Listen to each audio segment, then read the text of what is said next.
Fundamentals of management എന്ന് പറയുന്ന ടോപ്പിക്കാണ് നമ്മൾ ഇന്ന് ഡിസ്കസ് ചെയ്യുന്നത്. Meaning and characteristics of management. നമുക്കറിയാം, എല്ലാ ഓർഗനൈസേഷനിലും മാനേജ്മെൻറ്റ് എന്ന് പറയുന്നൊരു സംഭവമുണ്ട്. അതായത് ഒരു ഓർഗനൈസേഷനിൽ ഒരുപാട് വർക്കേഴ്സ് ഉണ്ടെങ്കിലും അതിനെ മാനേജ്മെൻറ്റ് ചെയ്യാൻ വേണ്ടിയിട്ട് ഒരു മാനേജ്മെൻറ്റ് ടീം ഉണ്ടാവും. അപ്പോൾ അവർ ചെയ്യുന്ന ആ ആക്ടിവിറ്റീസിനെ നമ്മൾ മാനേജ്മെൻറ്റ് എന്നാണ് പറയുക. ശരിക്കും പറഞ്ഞാൽ ഒരു ഓർഗനൈസേഷനിൽ ഒരു മാനേജർ അല്ലെങ്കിൽ എന്താണ് പറയുന്നത്, ഒരു ടോപ്പ് ലെവലിൽ ആൾക്കാരെ നിയന്ത്രിക്കാൻ വേണ്ടിയിട്ട് കൺട്രോൾ ചെയ്യാൻ വേണ്ടിയിട്ട് ഒരു ടീം ഇല്ലെങ്കിൽ, ഒരു മാനേജ്മെൻറ്റ് ടീം ഇല്ലെങ്കിൽ ശരിയായ രീതിയിൽ ഓർഗനൈസേഷൻ വർക്ക് ചെയ്യില്ല അല്ലേ. എംപ്ലോയീസ് ഒന്നും ശരിയായ രീതിയിൽ വർക്ക് ചെയ്യില്ല. അങ്ങനെ വർക്ക് ചെയ്തില്ലെങ്കിൽ ഓർഗനൈസേഷൻ പ്രോഫിറ്റബിൾ ആയിട്ട് പോവില്ല. അതായത് ഓർഗനൈസേഷന് കമ്പനിക്ക് ലാഭം ഉണ്ടാവില്ല. അപ്പോൾ നല്ലൊരു മാനേജ്മെൻറ്റ് ടീം ഒരു ഓർഗനൈസേഷൻ ഉണ്ടാകുന്ന സമയത്താണ് ഓർഗനൈസേഷൻ സക്സസ് ആവുന്നത്. അപ്പോൾ അതുകൊണ്ട് തന്നെ ബിസിനസ്സിൻ്റെ ഏറ്റവും ഇമ്പോർട്ടൻ്റ് ആയിട്ടുള്ളൊരു പാർട്ട് അല്ലെങ്കിൽ ഒരു ഭാഗമാണ്, എസെൻഷ്യൽ ഫാക്ടറാണ് മാനേജ്മെൻറ്റ് എന്ന് പറയുന്നത്. അപ്പോൾ ആ കാര്യങ്ങളാണ് നമ്മൾ ഈ ചാപ്റ്ററിലൂടെ ഡിസ്കസ് ചെയ്യുന്നത്. ഇനി നമുക്ക് എന്താണ് മാനേജ്മെൻറ്റിൻ്റെ മീനിങ് നോക്കാം. Consider A business enterprise. It may be an industry or it may be a trading concern. To start and run the business, consider the inputs for the business that result in output in terms of products or service. Inputs include some amount of money is needed, some material, few machines and some men are required, and some process. Inputs sometimes same, but the output may not be the same in all cases. Various activities are required. These need to be properly directed and coordinated by and integrated. നിങ്ങൾ നോക്ക്, ഇതിനകത്ത് പറഞ്ഞ കാര്യങ്ങളെല്ലാം നോക്ക്. ആദ്യം പറഞ്ഞ consider business enterprise. It may be ഏത് industry ആയിക്കോട്ടെ, ഒരു വ്യവസായശാല ആയിക്കോട്ടെ, അല്ലെങ്കിൽ ഒരു ഫാക്ടറി ആയിക്കോട്ടെ, അല്ലെങ്കിൽ ഒരു ഷോപ്പ് ആയിക്കോട്ടെ, എന്ത് വേണമെങ്കിലും ആയിക്കോട്ടെ. ടു സ്റ്റാർട്ട് അല്ലേ, ഓർഗനൈസേഷൻ തുടങ്ങാനും അത് റൺ ചെയ്യാനും. അതുപോലെ തന്നെ the input four business that result output അല്ലേ. ഇൻപുട്ട് എന്ന് വെച്ച് കഴിഞ്ഞാൽ ബിസിനസ്സിലേക്ക് കൊണ്ടുവരും, അഥവാ റോ മെറ്റീരിയൽ അല്ലേ. ഒരുപാട് റോ മെറ്റീരിയൽ കൊണ്ടുവന്നിട്ടാണ് ആ റോ മെറ്റീരിയലൊക്കെ ഒന്നിച്ച് ചേർത്തിട്ടാണ് ഒരു ഫിനിഷ്ഡ് പ്രൊഡക്റ്റ് ആക്കിയിട്ട് പുറത്തേക്ക് കൊണ്ടുവരുന്നത്. നമുക്കറിയാം, ഇപ്പോൾ ഒരു ടി വി ആണെങ്കിലും മൊബൈൽ ഫോൺ ആണെങ്കിലും അതിൻ്റെ എല്ലാ പാർട്ടുകളും ഉണ്ടാക്കുന്നത് ഒരേ കമ്പനിയല്ല. ആ കമ്പനി ശരിക്കും പറഞ്ഞാൽ മറ്റുള്ള പല കമ്പനികളിൽ നിന്നും സാധനങ്ങൾ വാങ്ങിയിട്ട് അതിനെ ഒന്നിച്ച് ചേർത്തിട്ട് ഒരു മൊബൈലാക്കിയിട്ട് വിൽക്കുന്നതാണ് ചെയ്യുന്നത്. അതുപോലെ തന്നെ inputs include some amount of money needed, material ആവശ്യമായിട്ട് വരുന്നുണ്ട്, മെഷീൻസ് ആവശ്യമായിട്ട് വരുന്നുണ്ട് അല്ലേ. അതുമാത്രമല്ല ഹ്യൂമൻ റിസോഴ്സസ്, എംപ്ലോയീസ് ആവശ്യമായിട്ട് വരുന്നുണ്ട്. അപ്പോൾ അതൊക്കെ ഉണ്ട് അതിനകത്ത്. അതോടൊപ്പം തന്നെ ഇൻപുട്ട് അല്ല, ഓർഗനൈസേഷനിലേക്ക് വരുന്ന ഇൻപുട്ട് പോലെയല്ല ശരിക്കും പറഞ്ഞാൽ ഔട്ട്പുട്ട് പോകുന്നത് അല്ലേ. ശരിക്കും പറഞ്ഞാൽ റോ മെറ്റീരിയൽ, ഇപ്പോൾ നിങ്ങൾ നോക്ക്, ഒരു ഡ്രസ്സ് മാനുഫാക്ചർ ചെയ്യുന്ന ഒരു കമ്പനിയാണെന്ന് വിചാരിച്ചോ. അങ്ങനെയാണെങ്കിൽ അവിടത്തേക്ക് ഡ്രസ്സിൻ്റെ മെറ്റീരിയൽ മാത്രമാണ് അങ്ങോട്ടേക്ക് വരുന്നത്, ഇൻപുട്ടായിട്ട് വരുന്നത്. പുറത്തേക്ക് ഔട്ട്പുട്ടായിട്ട് പോകുന്നത്, ഒരുപാട് ഷർട്ട്സും പാൻസും ഒക്കെ ആയിട്ടാണ് ഔട്ട്പുട്ടായിട്ട് പോവുക. അതേപോലെ വേരിയസ് ആക്ടിവിറ്റീസ് ആർ റിക്വയർഡ്. അങ്ങനെ ഒരുപാട് ആക്ടിവിറ്റീസ് എവിടെ നടക്കുന്നുണ്ട്, ഓർഗനൈസേഷനകത്ത് നടക്കുന്നുണ്ട്. These need to be properly directed. ഇത്രയും ആക്ടിവിറ്റീസിനെ കൃത്യമായിട്ട് ഡയറക്ഷൻ കൊടുക്കണം. അതുമാത്രമല്ല, they should be coordinated and integrated. എല്ലാ ഓർഗനൈസേഷനകത്ത് നടക്കുന്ന എല്ലാ ആക്ടിവിറ്റീസിനെയും കോർഡിനേറ്റ് ചെയ്യണം, ഡയറക്ഷൻ ചെയ്യണം, ഇൻ്റഗ്രേറ്റ് ചെയ്യണം. അങ്ങനെ ചെയ്തു കഴിഞ്ഞാൽ മാത്രമാണ് ശരിക്കും പറഞ്ഞാൽ ഓർഗനൈസേഷൻ സക്സസ് ആവുക. മനസ്സിലായില്ലേ? അപ്പോൾ ഒരു മാനേജ്മെൻറ്റ് എന്താ ചെയ്യുന്നത്, ഓർഗനൈസേഷനകത്ത് ഒരുപാട് ആക്ടിവിറ്റീസ് നടക്കുന്നുണ്ട്, അവിടത്തേക്ക് ഇൻപുട്ട് വരുന്നുണ്ട്, അവിടുന്ന് ഔട്ട്പുട്ട് പോകുന്നുണ്ട്. അപ്പോൾ അതിൻ്റെ ഇടയിൽ ഒരുപാട് ആൾക്കാർ ജോലി ചെയ്യുന്നുണ്ട്, ഒരുപാട് മെഷീൻസ് വർക്ക് ചെയ്യുന്നുണ്ട്. ഇവിടെ എല്ലാത്തിനെയും നോക്കി നടത്താൻ വേണ്ടിയിട്ട് ഒരു ടീം ആവശ്യമാണ്. ആ ടീമാണ് മാനേജ്മെൻറ്റ്. അതുപോലെ തന്നെ ഇതിനെ നമുക്ക് വേറൊരു രീതിയിൽ പറയാം. This process of input to produce some results is known as management. ഓർഗനൈസേഷനിലേക്ക് വരുന്ന ഇൻപുട്ടിനെ ഔട്ട്പുട്ടാക്കിയിട്ട് മാറ്റുമ്പോൾ വരുന്ന എല്ലാ കാര്യങ്ങളും മാനേജ്മെൻറ്റാണ്. നമുക്കതിൻ്റെ താഴെ നോക്കാം. So management refers to the process of using men, money, machine, material and process through proper direction, coordination and integration of several activities so to produce desired results and attain predetermined goals. ഒരു ഓർഗനൈസേഷന് കൃത്യമായിട്ടുള്ള ലക്ഷ്യം ഉണ്ടാവും. ഇത്രയും profit ഉണ്ടാക്കണം, ഇത്രയും market പിടിക്കണം. ഇതൊക്കെ ഒരുപാട് എല്ലാ ഓർഗനൈസേഷൻ്റെ ലക്ഷ്യങ്ങളാണ്. പ്രീഡിറ്റർമൈൻഡ് ഗോൾ ആയിരിക്കും അവരുടെ ലക്ഷ്യങ്ങളാണ്. അപ്പോൾ അതിനാവശ്യമായിട്ടുള്ള മെൻ എന്ന് വെച്ച് കഴിഞ്ഞാൽ ഹ്യൂമൻ റിസോഴ്സ്, എംപ്ലോയീസ്. അതുപോലെ തന്നെ മണി, പൈസ. അതുപോലെ തന്നെ മെഷീൻസ് അല്ലേ, ആ ഫാക്ടറിയിലുള്ള മെഷീൻസ്. അതുപോലെ തന്നെ മെറ്റീരിയൽ. ഇതിനെല്ലാത്തിനെയും പ്രോപ്പറായിട്ട് ഡയറക്റ്റ് ചെയ്യണം, കോർഡിനേറ്റ് ചെയ്യണം, ഇൻറ്റഗ്രേറ്റ് ചെയ്യണം. അങ്ങനെ ചെയ്തു കഴിഞ്ഞാൽ മാത്രമേ അവർ ഡിസൈർഡ് റിസൾട്ട്, അവരെ ഉദ്ദേശിക്കുന്ന ഒരു റിസൾട്ട് അവർക്ക് കിട്ടും. അപ്പോൾ ഇതിനെ മൊത്തത്തിൽ പറയുന്ന പേരെന്താണ്? മാനേജ്മെൻറ്റ് എന്നാണ് പറയുക. ഓർഗനൈസേഷനിലുള്ള ഹ്യൂമൻ റിസോഴ്സസിനെ മണി, മെഷീൻ, മെറ്റീരിയൽ ഇതിനെ എല്ലാത്തിനെയും കൃത്യമായിട്ട് ഡയറക്ഷൻ ചെയ്യുന്നു, കോർഡിനേറ്റ് ചെയ്യുന്നു, ഇൻറ്റഗ്രേറ്റ് ചെയ്യുന്നു. അങ്ങനെ ഇൻറ്റഗ്രേഷൻ ചെയ്യുന്നതിലൂടെ ഓർഗനൈസേഷനിൽ അവർക്ക് റിസൾട്ട് ഉണ്ടാവുന്നു, അവരുടെ ഗോൾ അച്ചീവ് ചെയ്യുന്നു. So it's management. ഇതിനെ മാനേജ്മെൻറ്റ് എന്ന് നമ്മൾ പറയും. അതേപോലെ അതിന് താഴെ പറയുന്ന കാര്യങ്ങളാണ്. In other words, management consist of series of activities classified into various functions like planning, organising, staffing, directing and controlling. അപ്പോൾ ഒരു ഓർഗനൈസേഷനിൽ ഒരു മാനേജ്മെൻറ്റ് ചെയ്യുന്ന എന്തൊക്കെ കാര്യങ്ങളാണ് എന്നുള്ളതാണ് താഴെ പറഞ്ഞിട്ടുള്ളത്. അവർ പ്ലാനിങ് ചെയ്യുന്നു, ഓർഗനൈസ് ചെയ്യുന്നു, സ്റ്റാഫിംഗ് ചെയ്യുന്നു, ഡയറക്ഷൻ ചെയ്യുന്നു, കൺട്രോളിങ് ചെയ്യുന്നു. അപ്പോൾ അതെന്താണെന്ന് നമുക്ക് ഡീറ്റെയിൽ ആയിട്ട് നോക്കാം. പ്ലാനിംഗ് എന്ന് പറഞ്ഞു കഴിഞ്ഞാൽ ഓർഗനൈസേഷനിൽ ഇനി ഫ്യൂച്ചറിൽ നടക്കാൻ വേണ്ടി പോകുന്ന കാര്യങ്ങളെല്ലാത്തിനെയും കൂട്ടി മുൻകൂട്ടി കാണുന്നതാണ് ശരിക്കും പറഞ്ഞാൽ പ്ലാനിംഗ് എന്ന് പറയുന്നത്. എന്താണ് what to done, how to be done and when to be done എന്നെല്ലാം പറഞ്ഞില്ലേ. എപ്പോൾ ചെയ്യണം, എന്ത് ചെയ്യണം, ആര് ചെയ്യണം, ഈ കാര്യങ്ങളൊക്കെ തീരുമാനിക്കുന്നത് പ്ലാനിംഗ് ആണെങ്കിൽ, ഓർഗനൈസിംഗ് എന്ന് വെച്ച് കഴിഞ്ഞാൽ ഒരു ഓർഗനൈസേഷണൽ സെറ്റപ്പ് ഉണ്ടാക്കുന്നതിനെ, അതായത് ഒരു വർക്കിംഗ് അറ്റ്മോസ്ഫിയർ, ഒരു ഓഫീസും കാര്യങ്ങളൊക്കെ ഉണ്ടാക്കുന്നതിനെ ഓർഗനൈസിംഗ് എന്ന് പറയും. നെക്സ്റ്റ് സ്റ്റാഫിംഗ് എന്ന് വെച്ച് കഴിഞ്ഞാൽ ഓർഗനൈസേഷനിൽ സെറ്റപ്പ് ഉണ്ടാക്കിയാൽ മാത്രം പോരാ, അവിടെ എംപ്ലോയീസ് ആവശ്യമാണ്, തൊഴിലാളികൾ ആവശ്യമാണ്. അങ്ങനെ തൊഴിലാളികളെ എംപ്ലോയീസിനെ എടുക്കുന്നതിന് സ്റ്റാഫിംഗ് എന്ന് പറയും. അങ്ങനെ എംപ്ലോയീസിനെ എടുത്താൽ മാത്രം പോരാ, അവർക്ക് ആവശ്യമായിട്ടുള്ള ട്രെയിനിങ്ങുകൾ കൊടുക്കണം. അതിന് ട്രെയിനിങ്ങുകൾ കൊടുത്തിട്ട് അവർക്ക് ഡയറക്ഷൻ കൊടുക്കണം. അതിന് ഡയറക്റ്റിംഗ് എന്ന് പറയും. ഇനി നമ്മൾ കൊടുത്ത ഡയറക്ഷൻസ് അനുസരിച്ചല്ല അവർ വർക്ക് ചെയ്യുന്നതെങ്കിൽ, എന്തെങ്കിലും മിസ്റ്റേക്കുകൾ വരുത്തുന്നുണ്ടെങ്കിൽ നമ്മൾ അവരെ കൺട്രോളിങ് ചെയ്യും. ഇത്രയും ഫങ്ഷൻസ് ആണ് ശരിക്കും പറഞ്ഞാൽ മാനേജ്മെൻറ്റിന് ഉള്ളത്. അപ്പോൾ ഈ മാനേജ്മെൻറ്റിൻ്റെ ഫങ്ഷൻസ് എന്തൊക്കെയാണ്? Planning, organising, staffing, directing, controlling. അടുത്ത് നമുക്ക് നോക്കാനുള്ളത് ക്യാരക്ടറിസ്റ്റിക്സ് ഓഫ് മാനേജ്മെൻ്റ് ആണ്. ഈ മാനേജ്മെൻറ്റിൻ്റെ സ്വഭാവം എങ്ങനെയാണ്, ഏത് രീതിയിലാണ് മാനേജ്മെൻറ്റ് ഉണ്ടാകുന്നത് എന്നുള്ളതാണ്. മാനേജ്മെൻറ്റ് ഈസ് യൂണിവേഴ്സലാണ് അല്ലേ.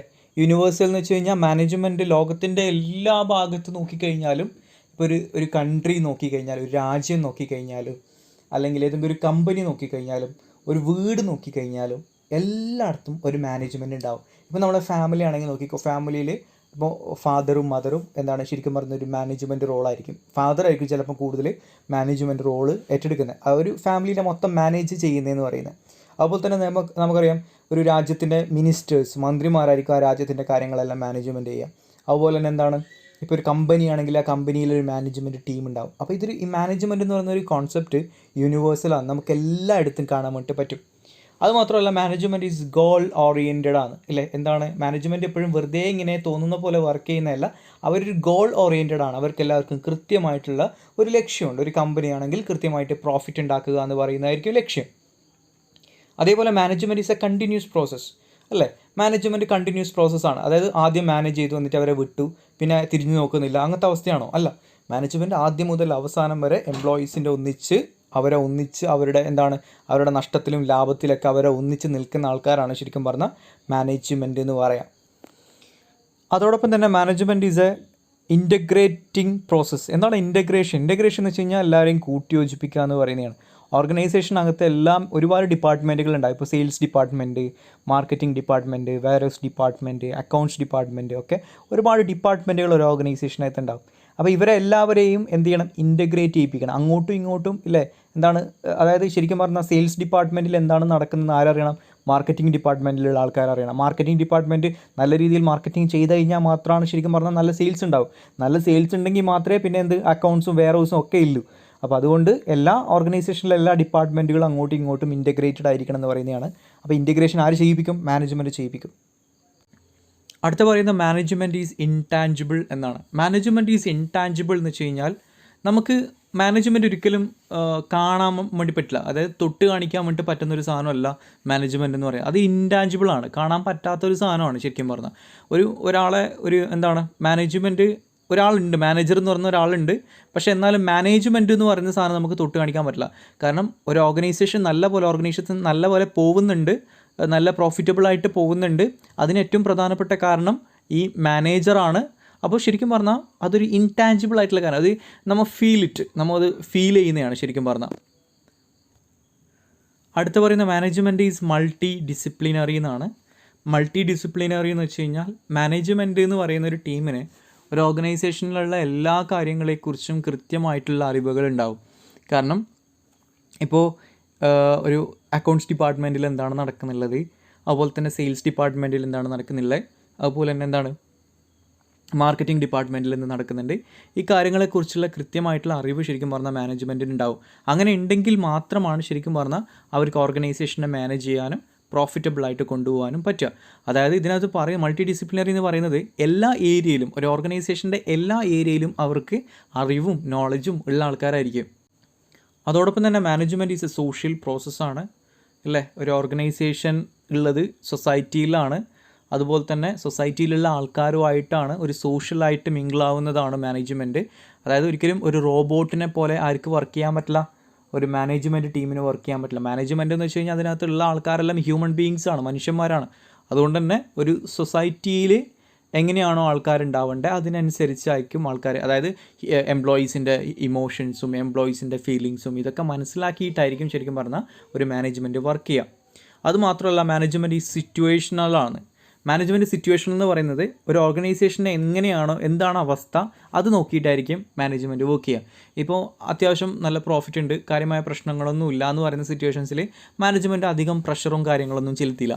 പക്ഷേ നല്ല ബിസിനസ് തീരെ ഇല്ലാത്ത അവസ്ഥ, അല്ലെങ്കിൽ കമ്പനി പൂട്ടുന്ന അവസ്ഥ, ഇല്ലേ നല്ലൊരു കാര്യമായി വർക്ക് ചെയ്തില്ലെങ്കിൽ നമ്മുടെ കയ്യിൽ നിന്ന് ബിസിനസ് പോകുന്ന അവസ്ഥ, അത്തരം സിറ്റുവേഷൻസ് എല്ലാം വരുന്ന സമയത്ത് മാനേജ്മെൻറ്റ് നല്ലപോലെ ഹാർഡ് വർക്ക് ചെയ്തിട്ട് ആ ബിസിനസ്സിനെ തിരിച്ചു പിടിക്കുന്ന രീതിയിലേക്ക് കൊണ്ടുവരും. അപ്പോൾ അത് സിറ്റുവേഷനിലാണ്. ബിസിനസ്സിൻ്റെ അല്ലെങ്കിൽ മാനേജ്മെൻറ്റിൻ്റെ അല്ലെങ്കിൽ ഓർഗനൈസേഷൻ്റെ സിറ്റുവേഷൻ എന്താണ് അതിനനുസരിച്ചായിരിക്കും മാനേജ്മെൻറ്റ് വർക്ക് ചെയ്യുക. ഇനി നമ്മൾ നോക്കാൻ വേണ്ടി പോകുന്നത് ഇമ്പോർട്ടൻസ് ഓഫ് മാനേജ്മെൻ്റ് ആണ്. എന്തിനാണ് നമ്മളൊരു ഓർഗനൈസേഷനിൽ മാനേജ്മെൻറ്റിനെ വെക്കുന്നത്, അല്ലെങ്കിൽ മാനേജ്മെൻറ്റ് എന്തിനാണ് ഇത്രയ്ക്ക് ഇമ്പോർട്ടൻ്റ് ആവുന്നത്. ഒന്നാമത്തെ പോയിൻറ്റ് അറ്റൈൻമെൻറ്റ് ഓഫ് ഗോൾ. നമ്മുടെ ഓർഗനൈസേഷൻ്റെ ഗോൾ, അതായത് ലക്ഷ്യം, അത് അച്ചീവ് ചെയ്യാൻ വേണ്ടിയിട്ട്, അറ്റൈൻമെൻറ്റ് ചെയ്യാൻ വേണ്ടിയിട്ട് നമുക്ക് മാനേജ്മെൻറ്റ് ആവശ്യമാണ്. രണ്ടാമത്തെ സ്റ്റെബിലിറ്റി ആൻഡ് ഗ്രോത്ത് ആണ്. സ്റ്റെബിലിറ്റി എന്ന് വെച്ച് കഴിഞ്ഞാൽ മാനേജ്മെൻറ്റിൽ ഓർഗനൈസേഷനിൽ ഒരുപാട് റിസോഴ്സസ് ഉണ്ട്. ഹ്യൂമൻ റിസോഴ്സസ് ആവാം, മെറ്റീരിയൽ റിസോഴ്സസ് ആവാം, എല്ലാ റിസോഴ്സസും ഇതിനെ കൃത്യമായിട്ട് യൂട്ടിലൈസ് ചെയ്തിട്ട് നല്ല സ്റ്റെബിലിറ്റി, സ്ഥിരതയുള്ള ഒരു ഗ്രോത്ത് ഉണ്ടാക്കണമെങ്കിൽ, ഒരു വികസനം ബിസിനസ്സിനകത്ത് ഉണ്ടാക്കണമെങ്കിൽ ശരിക്കും പറഞ്ഞാൽ നല്ലൊരു മാനേജ്മെൻറ്റ് ആവശ്യമാണ്. അതുപോലെ തന്നെ ചേഞ്ച് ആൻഡ് ഡെവലപ്മെൻറ്റ്. ഓർഗനൈസേഷനകത്ത് വരുന്ന പ്ലാൻസ്, അതുപോലെ തന്നെ എല്ലാ കാര്യങ്ങളും എല്ലാ കാലത്തും ഉള്ളതല്ല. അപ്പോൾ ബിസിനസ്സിൻ്റെ സിറ്റുവേഷൻസ് മാറുന്നതിനനുസരിച്ച് പ്ലാൻസിനകത്തും കാര്യങ്ങൾക്കകത്തെല്ലാം മാനേജ്മെൻറ്റ് എന്ത് ചെയ്യും, ചേഞ്ച് വരുത്തും. എന്തിനു വേണ്ടിയിട്ടാണ്? ഡെവലപ്മെൻറ്റ്സിന് വേണ്ടിയിട്ട്. അത് മാത്രമല്ല last points efficiency and effectiveness. അതായത് ഒരു ഓർഗനൈസേഷന് കൃത്യമായിട്ടുള്ള പ്ലാനിങ്ങും ഓർഗനൈസിങ്ങും സ്റ്റാഫിങ്ങും ഡയറക്റ്റിങ്ങും കൺട്രോളിങ്ങും ഒക്കെ ചെയ്തിട്ട് മാനേജ്മെൻറ്റിൽ എന്ത് കൊണ്ടുവരും, ഓർഗനൈസേഷനിൽ എന്ത് കൊണ്ടുവരും, എഫിഷ്യൻസി കൊണ്ടുവരും ആൻഡ് എഫക്റ്റീവ്നെസ്. ഒക്കെ ചെയ്യുന്ന കാര്യങ്ങളെല്ലാം പ്രോഫിറ്റബിൾ ആക്കുന്ന രീതിയിൽ ആര് കൊണ്ടുവരും, മാനേജ്മെൻറ്റ് കൊണ്ടുവരും. അപ്പോൾ ശരിക്കും പറഞ്ഞാൽ മാനേജ്മെൻറ്റിൻ്റെ പണി എന്താണ്? ഓർഗനൈസേഷനിൽ ഗോൾ അച്ചീവ് ചെയ്യുക, അല്ലെ ഒരു സ്റ്റെബിലിറ്റി, സ്ഥിരത ഉണ്ടാക്കുക, അല്ലേ എന്തെങ്കിലും പെട്ടെന്നൊരു ചേഞ്ചസ് വന്നെങ്കിൽ അതിനനുസരിച്ച് മാറുക. അതോടൊപ്പം തന്നെ എഫിഷ്യൻ്റായിട്ട് ഓർഗനൈസേഷനിൽ എല്ലാവരും എഫിഷ്യൻ്റായിട്ട് വർക്ക് ചെയ്യുന്നുണ്ട് എന്ന് ഉറപ്പ് വരുത്തുക. അപ്പോൾ ഇത്ര കാര്യങ്ങളാണ് മാനേജ്മെൻറ്റിൻ്റെ ഫംഗ്ഷൻ മാനേജ്മെൻറ്റിൻ്റെ ഇമ്പോർട്ടൻസ് എന്ന് പറയാം. അടുത്ത് നമ്മൾ നോക്കുന്നത് ലെവൽസ് ഓഫ് മാനേജ്മെൻ്റ് ആണ്. ഒരു ഓർഗനൈസേഷനിലെ മാനേജ്മെൻറ്റ് എപ്പോഴും ഒരു ലെവലിലുള്ളതല്ല, ലെവൽസ് ഉണ്ട്. അതിന് top level, middle level, lower level എന്നെല്ലാം പറയുന്ന ഒരു ലെവൽസ് ഉണ്ട്. നമുക്കത് എന്താണെന്ന് നമുക്ക് നോക്കാം. There are certain levels of management with different degree of authority and responsibility. Managers performing various types of duties. These three levels of management taken together form the hierarchy of management. അപ്പോൾ അതിനെ hierarchy of management എന്ന് കൂടി പറയുന്നുണ്ട് ഈ levels of മാനേജ്മെൻറ്റിനെ. അതുപോലെ തന്നെ middle level management is subordinate to the top level. Lower level is subordinate to the middle level and management. സംഭവം നമുക്ക് നോക്കാം. ഏറ്റവും ടോപ്പ്, അതായത് ഓർഗനൈസേഷനിലെ ഏറ്റവും ടോപ്പിലുള്ള ആൾക്കാരാണ് top level management. Like CEO, CFO, board of directors, ഇതെല്ലാം ഓർഗനൈസേഷനിലെ ഏറ്റവും ടോപ്പ് ലെവലുള്ള ആൾക്കാരാണ്. ഇതിനെ ടോപ്പ് ലെവൽ മാനേജ്മെൻറ്റ് എന്ന് പറയും. ഇതിൻ്റെ മിഡിൽ ലെവൽ മാനേജ്മെൻറ്റ് എന്ന് വെച്ച് കഴിഞ്ഞാൽ ഡിപ്പാർട്ട്മെൻറ്റൽ ഹെഡ്സ് ആണ്, അതായത് മാനേജേഴ്സാണ്. ഇപ്പോൾ for example sales manager, marketing manager, warehousing manager, ഇതെല്ലാം മിഡിൽ ലെവൽ മാനേജ്മെൻ്റ് ആണ്. അതിലേറ്റവും താഴെ വരുന്നതാണ് ലോവർ ലെവൽ മാനേജ്മെൻറ്റിൽ വരുന്ന സൂപ്പർവൈസേഴ്സ്, അല്ലേ. സൂപ്പർവൈസേഴ്സ് കാര്യങ്ങളൊക്കെ വരുന്നത് ഏറ്റവും താഴെ ലെവലിൽ വരുന്നതാണ്. അപ്പോൾ വർക്കേഴ്സിന് താഴെ സൂപ്പർവൈസേഴ്സിന് ഏറ്റവും ലോവർ ലെവൽ മാനേജ്മെൻറ്റിൽ സൂപ്പർവൈസേഴ്സ്, അതുപോലെ തന്നെ മിഡിൽ ലെവൽ മാനേജ്മെൻറ്റിൽ ഡിപ്പാർട്ട്മെൻറ്റൽ ഹെഡ്സ് അഥവാ managers like sales manager, marketing manager, അങ്ങനെയുള്ള മാനേജേഴ്സ്. ഏറ്റവും മുകളിൽ CEO അല്ലേ, ചീഫ് എക്സിക്യൂട്ടീവ് ഓഫീസർ, അതുപോലെ തന്നെ എന്താണ് ബോർഡ് ഓഫ് ഡയറക്ടേഴ്സ്, ഇതെല്ലാം ടോപ്പ് ലെവൽ മാനേജ്മെൻറ്റിലെ ആൾക്കാരാണ്. അപ്പോൾ total 3 categories of levels of management. ഇതെല്ലാം top level management, middle level management and lower level management. നമുക്കിത് നോക്കുന്ന സമയത്ത് നമുക്കതിൻ്റെ പൊസിഷൻസ് കാര്യങ്ങളെല്ലാം മനസ്സിലാവും. ഇതിൽ ടോപ്പ് ലെവൽ മാനേജ്മെൻറ്റ് നോക്ക്, ബോർഡ് ഓഫ് ഡയറക്ടേഴ്സ്, അതുപോലെ തന്നെ ചീഫ് എക്സിക്യൂട്ടീവ്സ്, ഇതെല്ലാം ടോപ്പ് ലെവലാണ് അവർ. അവരെന്താ ചെയ്യുന്നത്? അവരുടെ ഫംഗ്ഷൻ എന്ന് വെച്ച് കഴിഞ്ഞാൽ defining the objectives and formulating policies. ഓർഗനൈസേഷനിലെ ഏറ്റവും പ്രധാനപ്പെട്ട പോളിസീസും കാര്യങ്ങളെല്ലാം കൊണ്ടുവരുന്നത് ഇവരാണ്. രണ്ടാമത്തെ മിഡിൽ ലെവൽ മാനേജ്മെൻറ്റ് ആരാണ്? ഡിപ്പാർട്ട്മെൻറ്റൽ ഹെഡ്സ് അഥവാ മാനേജേഴ്സാണ്. അവരെന്താ ചെയ്യുന്നത്? Identifying department objectives and guiding the lower level towards the achievement of these objectives. അവരവരുടെ ലോവർ ലെവലിനെ, അതായത് ഇപ്പോൾ സെയിൽസ് മാനേജർ ആണെങ്കിൽ സെയിൽസ് ടീമിനെ, മാർക്കറ്റിംഗ് മാനേജർ ആണെങ്കിൽ മാർക്കറ്റിംഗ് ടീമിനെ, അവരവരെ ടീമിനെ അവർ കൃത്യമായിട്ട് നോക്കുക എന്നുള്ളതാണ്. എന്നിട്ട് അതിൽ ഏറ്റവും താഴെ ലെവലാരെ നോക്കി ലോവർ ലെവൽ മാനേജ്മെൻറ്റിൽ വരുന്നത് സൂപ്പർവൈസേഴ്സും ആൻഡ് ഫോർമെൻ. ഇപ്പോൾ ഇവരാണ് ഏറ്റവും ലോവർ ലെവലിൽ വരുന്നത്. അവരെന്താണ്? Carrying out the operations and chief supervisions, അതായത് നോക്കി നടത്തുന്ന ആൾക്കാരാണ് ഇവർ. ശരിക്കും പറഞ്ഞാൽ താഴെ വർക്കേഴ്സ് ഒരുപാട് ആൾക്കാരുണ്ടാവും. ഇവരെല്ലാവരും ഈ നോക്കി നടത്തുന്ന ആൾക്കാരാണ് ഈ ലോവർ ലെവൽ മാനേജ്മെൻറ്റ് വരുന്ന സൂപ്പർവൈസേഴ്സും ഫോർമെൻ എന്ന് പറയാം. അപ്പോൾ ഇതാണ് ശരിക്കും പറഞ്ഞത് hierarchy of levels of management. ഇനി നോക്ക്, നമ്മൾ ആദ്യം ഇത് ചാപ്റ്ററിനകത്ത് ആദ്യം തന്നെ നമ്മൾ പറഞ്ഞായിരുന്നു ഫങ്ഷൻസ് ഓഫ് മാനേജ്മെൻറ്റ് എന്ന് പറയുന്ന ടോപ്പിക്ക്. അപ്പോൾ എന്താണ് യഥാർത്ഥത്തിലുള്ള ഫങ്ഷൻസ് ഓഫ് മാനേജ്മെൻറ്റ്, മാനേജ്മെൻറ്റിൻ്റെ ഫങ്ഷൻസ് എന്തൊക്കെയാണ്? നമ്മൾ ആദ്യം പറഞ്ഞായിരുന്നു planning, organising, staffing, directing, controlling. ഈ 5 ഫങ്ഷൻസാണ് ശരിക്കും പറഞ്ഞാൽ മാനേജ്മെൻറ്റിനുള്ളത്. എന്നാൽ കോർഡിനേഷൻ എന്ന് പറയുന്ന സംഭവം അത് മാനേജ്മെൻറ്റിൻ്റെ ഫങ്ഷൻ അല്ല, ഇറ്റ്സ് എ സപ്പോർട്ടിംഗ് ആണ്. സപ്പോർട്ടിംഗ് ഓഫ് മാനേജ്മെൻറ്റ് ഫങ്ഷൻസിന് സപ്പോർട്ടിംഗ് ആയിട്ടുള്ള ഒരു ഫങ്ഷനാണ് ശരിക്കും പറഞ്ഞാൽ കോർഡിനേഷൻ എന്ന് പറയുന്നത്. മനസ്സിലായില്ലേ? ഇപ്പോൾ പ്ലാനിങ്ങും ഓർഗനൈസിങ്ങും സ്റ്റാഫിങ്ങും ഡയറക്റ്റിങ്ങും കൺട്രോളിങ്ങും എല്ലാം ഒരു പ്രോസസ്സ് പോലെ നടക്കുന്നതാണെങ്കിൽ കോർഡിനേഷൻ എന്ന് പറയുന്ന സംഭവം എല്ലാ മേഖലയിലും ലൈക്ക് പ്ലാനിങ്ങിനകത്തും ഓർഗനൈസിങ്ങിനകത്തും സ്റ്റാഫിങ്ങിനകത്തും ഡയറക്റ്റിങ്ങിനകത്തും കൺട്രോളിങ്ങിനകത്തും എല്ലാത്തിനകത്തും നമുക്ക് കോർഡിനേഷൻ എന്ന് പറയുന്ന സംഭവം കാണാൻ വേണ്ടി പറ്റും. അപ്പോൾ അത് പൊതുവായിട്ടുള്ള എല്ലാത്തിലുള്ള സംഭവമാണ് കോർഡിനേഷൻ. ഇനി നമുക്ക് പ്ലാനിങ് എന്തെന്ന് നോക്കാം. Deciding in advance what is to be done, when is to be done, how is to be done അല്ലേ? മുമ്പേ തീരുമാനിക്കുന്നതാണ് പ്ലാനിങ്. എന്ത് ചെയ്യണം, what is to be done, when is to be done എപ്പോൾ ചെയ്യണം, how is to be done എങ്ങനെ ചെയ്യണം. Basically concerned with the selection of goal to be achieved. അപ്പോൾ ശരിക്കും പറഞ്ഞാൽ ഒരു ഗോൾ അച്ചീവ് ചെയ്യാൻ വേണ്ടിയിട്ട് ആവശ്യമായിട്ടുള്ള എല്ലാ സെലക്ഷനും വരുന്നത് ഇതിനകത്താണ്. അതുപോലെ ദിസ് ഇൻവോൾവ്സ് ഫോർകാസ്റ്റിംഗ് അല്ലേ, മുൻകൂട്ടി കാണുക, എസ്റ്റാബ്ലിഷിങ് ടാർഗറ്റ് ഫിക്സ് ചെയ്യുക, അതുപോലെ തന്നെ developing the policies and programming അല്ലേ, ഓർഗനൈസേഷൻ ആവശ്യമായിട്ടുള്ള പോളിസീസും പ്രോഗ്രാമിംഗ് എല്ലാം കൊണ്ടുവരിക, ആൻഡ് ഷെഡ്യൂളിംഗ് ദ ആക്ഷൻസ് കൊണ്ടുവരിക, പ്രൊസീജിയർ ഉണ്ടാക്കുക, എങ്ങനെയാണ് ഒരു കാര്യങ്ങൾ ചെയ്യേണ്ടത് എന്നുള്ള കൃത്യമായിട്ടുള്ളൊരു സ്ട്രക്ചർ പോർട്ട്ഫോളിയോ ഉണ്ടാക്കുക. ഇതൊക്കെ പ്ലാനിങ്ങിൻ്റെ ഭാഗമാണ്.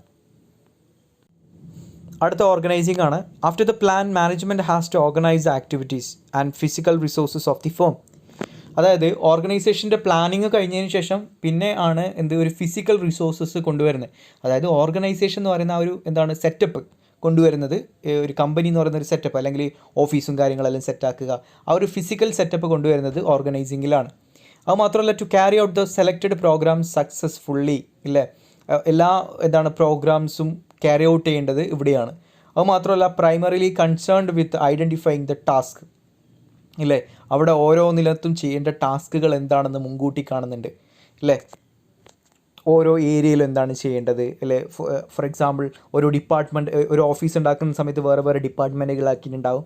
അപ്പോൾ എംപ്ലോയീസിന് എടുക്കുന്നതിനേക്കാൾ മുമ്പ് തന്നെ ആ ഓരോ ഡിപ്പാർട്ട്മെൻറ്റ് ചെയ്യേണ്ട കാര്യങ്ങൾ എന്താണെന്ന് മുൻകൂട്ടി അവർ തീരുമാനിക്കുന്നുണ്ട്.